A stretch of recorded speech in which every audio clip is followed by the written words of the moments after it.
자, 이번에는 한동훈 전 대표 이야기로 넘어가 봅니다. 한동훈 전 대표 지금 이제 복귀를 한 것으로 봐야 되겠죠, 교수님? 그렇죠. 한동훈 대표는 예. 이제 복귀를 한 걸로 좀 봐야 될 것 같고요. 예. 확실히 이제 행보를 하고 있고 제일 먼저 책을 냈잖아요. 그렇습니다. 책을 냈고 그게 이제 국내 베스트셀러 1위가 계속되어 있고 한동안 계속됐고 지금 2위로 내려갔나 그럴 거예요 아마. 어쨌든 그 열기가 있는데 그 열기를 그 출판 시장의 열기를 어디로 연결시켜야 되냐면 이제 정치의 영역으로 좀 확장시켜야 되는데 예. 문제는 뭐냐면 저쪽이 계속 탄핵 반대 집회를 하면서 이게 약간 튕겨나오는 양상이에요. 튕겨나오는 양상이고 그래서 이게 빨리 정리가 돼야 됩니다. 대통령이 빨리 탄핵이 인용이 되면 그때 다른 상황이 이제 벌어질 텐데 예. 왜냐하면 지금 탄핵에 반대하는 사람들 중에 내가 반반은 섞여 있다고 보거든요. 정말로 진정으로 탄핵에 반대하는 사람들이 있고 또 다른 한편으로는 민주당 또 이재명에 대한 반감들을 탄핵 반대를 표출하는 사람들이 있는 거거든요. 예. 근데 정말로 이렇게 세뇌가 돼가지고 그냥 정말 그 윤석열 대통령하고 감정적으로 동화돼가지고 일체가 되어 있는 사람들은 어쩔 수 없다 치더라도 그 사람들은 시간이 더 걸릴 겁니다.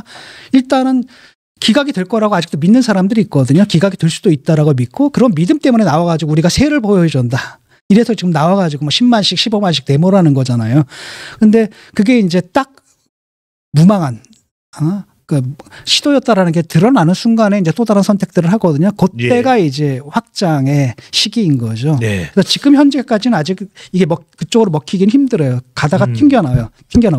워낙 똘똘똘똘 뭉쳐 있거든요. 예. 그다음에 말하는 것들이 점점 극단적으로 변해가고 있습니다. 그 전환길인가 그 강사 와 막 그냥 쌍욕을 하면서 막 나오는데 무섭더라고요. 옆에 있으면 무섭더라고요. 그다음에 사람들 말투가 점점 거칠어지나요. 뭐 처부서라 막 등등등. 집회 현장 연설에서 전환길 일타 강사가 이제 욕설까지 나옵니까? 욕설도 하고 막 거의 그래서 무섭더라고요, 이 사람들. 그래서 이게 약간 광신도처럼 이게 뭉쳐 있거든요. 그러니까 지금은 튕겨 나오는 건데 좀 시간이 좀 필요할 것 같습니다. 예.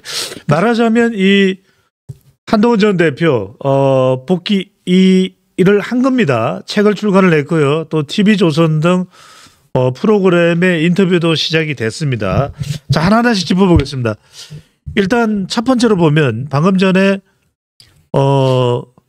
진 교수님 말씀하신 대로 튕겨져 나온다. 지금 당 사정은 국민의힘 사정은 우호적이지 않다. 그래서 방송 인터뷰를 보면 일단 윤석열 대통령에게 미안한 감정을 표현합니다. 어떻게 봐야 될까요?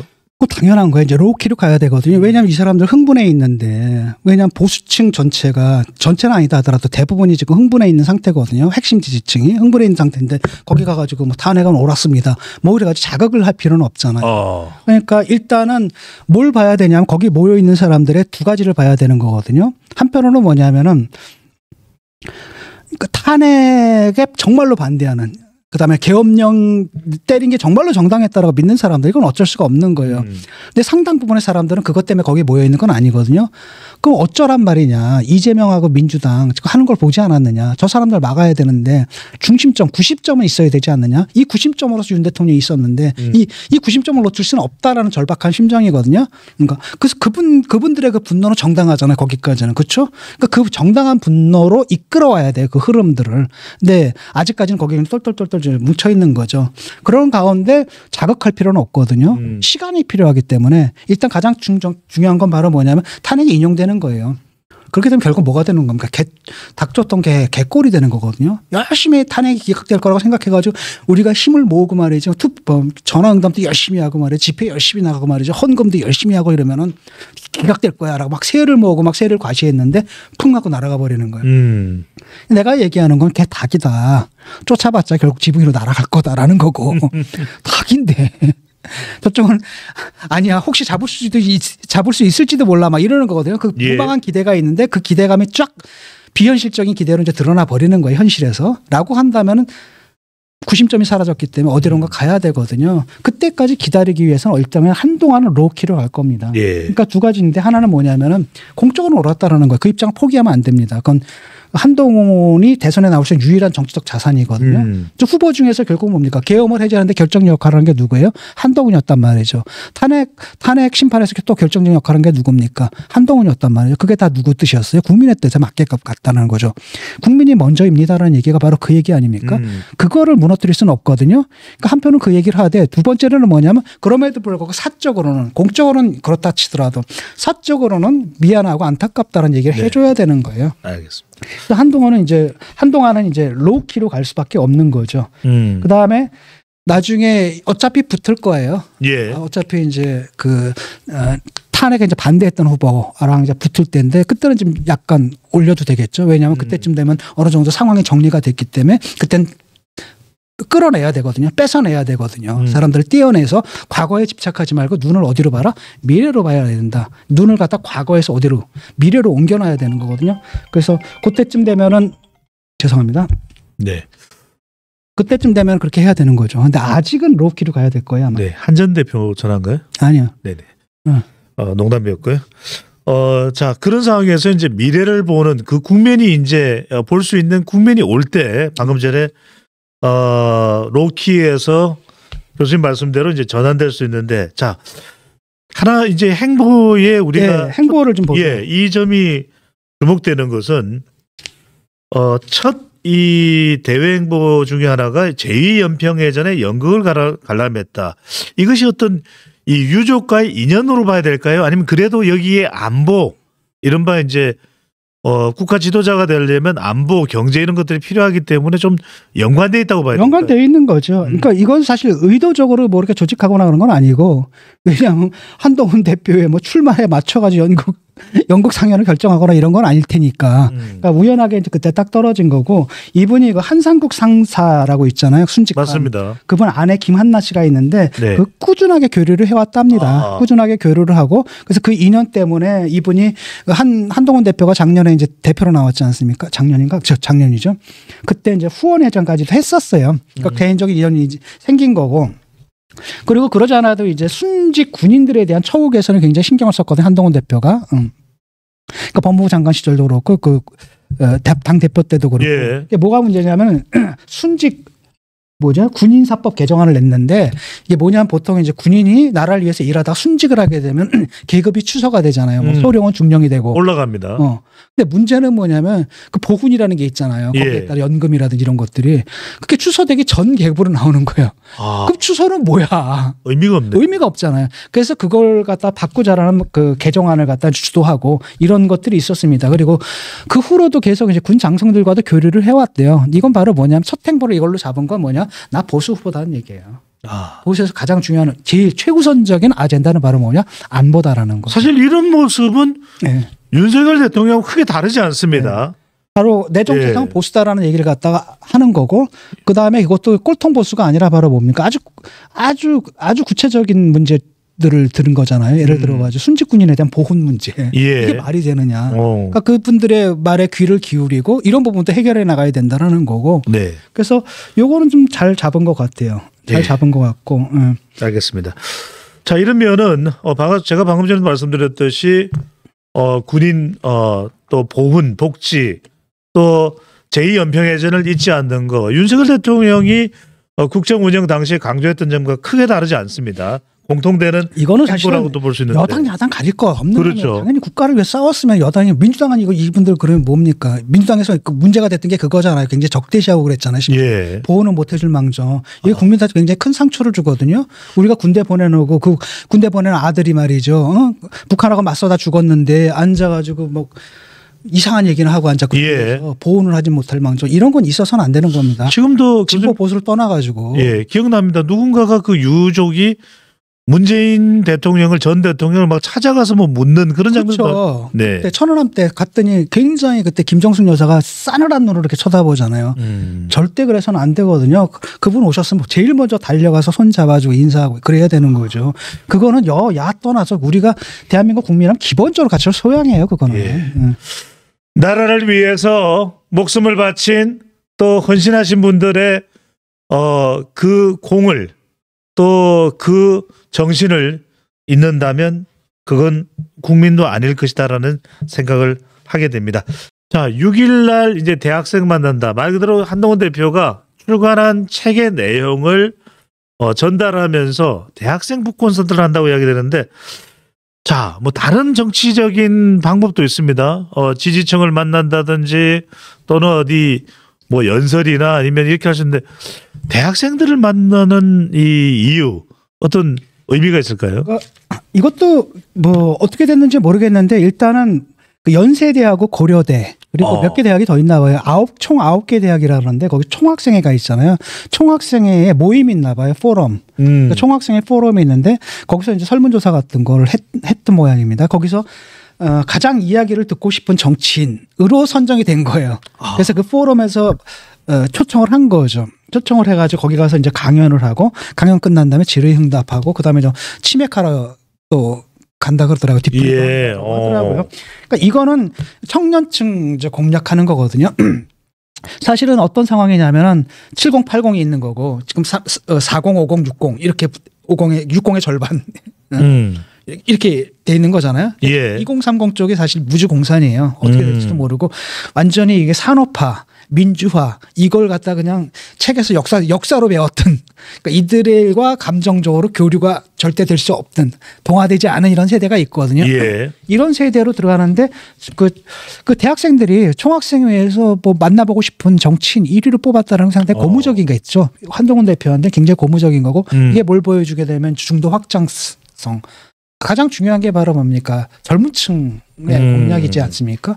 그런 부분에서 다른 국힘의 다른 후보가 갖지 못한 한동훈 대표만의 장점이 바로 이런 거겠죠. 예. 이게 세대 교체도 계속 이야기를 해왔었고 세대 교체도 얘기하고 또 지난 총선 때는 386, 486, 뭐 686, 786 말이 되느냐 해서 운동권에서 이제 세대 교체, 운동권 기득권 청산 이야기도 했었고요. 그렇죠. 그런 것과 네. 연장선상에서 그러니까 세대 교체를 얘기를 하는 겁니다. 그걸 잘 보여주는 거고 이 세대 교체가 되지 않으면 사실은 이제 보수라는 건 희망이 없으니까 대한민국에서 이제는 이게 멸종해 가는 것 같다는 느낌이 들거든요. 지금 막 유성이 날아오는 공룡이라고 그러더라고요. 누가 유성이 막 날아오고 있는데 멀뚱히 쳐다보는 공룡 신세대라는 표현을 누가 했는데 그게 또 정확한 것 같아요.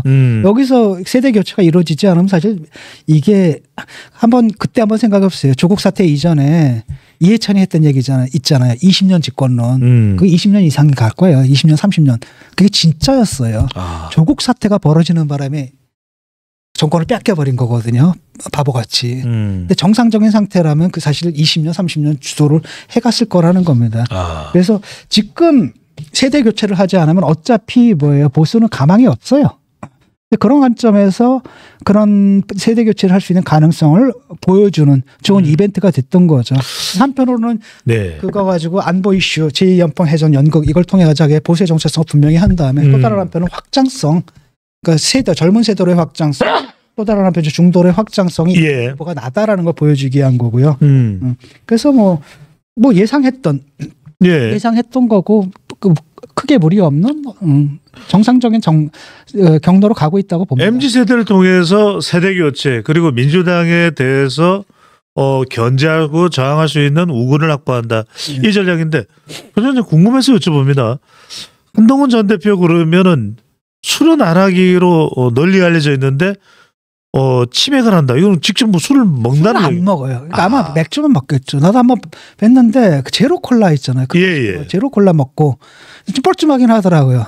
나랑 다른 사람들은 술 마시는데 맥주 한 잔 정도는 할 법한데 입에 대질 않아요. 아예 되진 않더라고요. 그러니까 술이 안 맞는다 그러던데. 일절. 술이 안 맞는데요. 그렇게 얘기를 하더라고요. 알겠습니다. 치맥 파티긴 하지만 이제 그 자리에 가긴 가는데 그 치킨은 먹을 수 있죠. 맥주 한 잔을 할지. 맥주 들이키는 한동훈 작가의 모습이 전 대표의 모습이 나올지도 한번 기다려 보겠습니다. 자, 이것이 또 정치는 상당히 또 큰 화제입니다. 신 교수님. 박근혜 전 대통령을 국민의힘 지도부가 만났는데 이런 이야기를 했다고 합니다. 집권당 대표가 소신이 지나쳐서 사사건건 대립과 갈등을 빚는다면 그것은 곤란하다. 그래서 지금 방송가에서는 이걸 이제 이 대표가 한동훈 전 대표를 지칭하는 것이다. 지금 어떻게 보시는지요? 그러니까 일단은 이제 박근혜도 만났고요. 이명박도 만났어요. 이전에요. 네. 그러니까 친윤들의 행보예요, 이게. 친윤들은 뭐라고 생각하는 거냐면 탄핵 반대 스탠스로 가겠다라는 거거든요. 그래서 강성 지지층들과 더불어서 그다음에 탄핵 반대 스탠스로 강성 지지층들과 더불어서 거기다 전직 대통령 둘을 얹어가지고 우리는 이 길로 가겠다라는 거예요. 그러니까 진영을 지금 짜는 거죠. 그러니까 지형을 좀 다지는 겁니다. 예. 그러니까 결국 경선에서 이제 경선이 뻔하게 보이잖아요.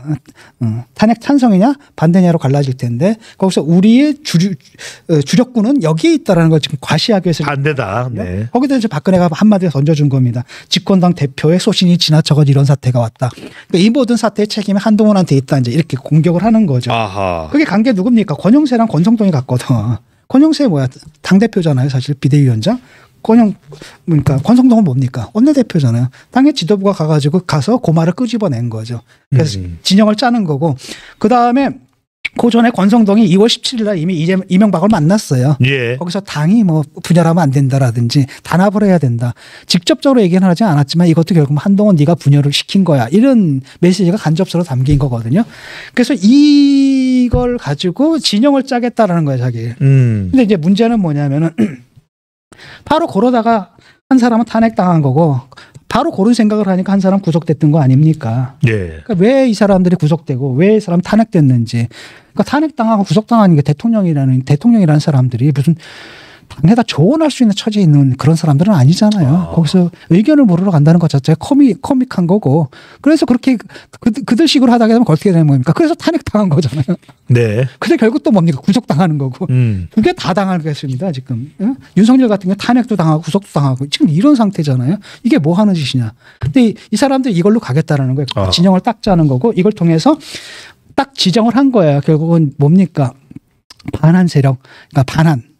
핵심이 바로 뭐냐? 김문수라는 겁니다. 우리는 김문수 내세워가지고 강성 지지층 뭐 전환길부터 보수의 투사라 그러죠. 보수의 전사라고 부르더라고요. 전환길부터 그다음에 손 무슨 목사하고 그다음에 거기다 세이브 코리아입니다. 전광훈까지 예. 붙여가지고 이 세력하고 그다음에 전직 대통령 둘 붙어가지고 이거야. 왜 주력구냐? 우리 이렇게 갈 거야. 라는 그 대형을 지금 짜고 진영 구축이군요. 진영 구축을 좀 하고 있는 겁니다. 그런데 이렇게 나가면 그냥 완전 참패죠. 참패하는 건데 이 사람들은 참패를 하든 중요한 건 뭡니까? 대선에서 이기든 지든 상관없습니다. 자기들 기득권 문제거든요. 당내에서 기득권을 잡아야 됩니다. 예. 왜냐하면 자기들이 거기서 밀려나면 안 되거든. 밀려나면 나중에 대구시장도 못해요. 경북도지사도 못해요. 국회의원도 못해요. 이렇게 되는 거거든. 이 사람들의 가장 중요한 것은 대통령이 누가 되느냐 이것도 중요하지만 가장 중요한 건 바로 뭐예요? 내가 도지사 되는 거고 내가 시장 되는 거고 내가 국회의원 되는 거거든. 그런데 만약에 윤석열 책임론을 인정을 해봐. 그럼 책임이 누구 있습니까? 왜 너희들이 대통령을 그렇게 만들었잖아. 책임론이 자기들한테 들어오고 자기들이 비주류를 밀려날 수밖에 없다는 거거든. 그러니까 이걸 지키려면 어떻게 되는 겁니까? 똘똘똘똘 대선에서 이기든 지든 간에 일단은 똘똘 뭉쳐야 되는 거야. 당내 해결을 놓지 않겠다. 이런 생각인 거예요. 예. 그러니까 아무리 얘기를 해도 먹히질 않아요. 왜냐하면은 항상 그렇더라고요. 그러니까 존재가 의식을 결정한다 그러죠. 존재가 의식을 결정한다 그러죠. 옛날에 심상정 의원이 그런 얘기를 하더라고요. 심상정 의원이 또 똑똑한 민주당 의원이 있는데 이 사람이 갑자기 고장난 레코드처럼 똑같은 말을 갖다 막 반복을 할 때 그럼 삼성에서 다녀갔구나 생각하면 된대요. 누구인지는 말씀을 안 하셨습니다. 그러니까 자기 이해관계가 딱 걸리잖아요. 그럼 이 사람이 이게 먼저라는 거죠. 그 사람들 그러니까 아무리 논리적으로 얘기해도 먹히질 않아요. 예. 그 이해관계 때문에. 그러니까 여러분들도 아마 답답하실 겁니다. 근데 그렇게 된 거예요. 예. 국회를 떠올리기 전에 어떤 기업이 먼저 생각났다 이런 말씀 주셨습니다.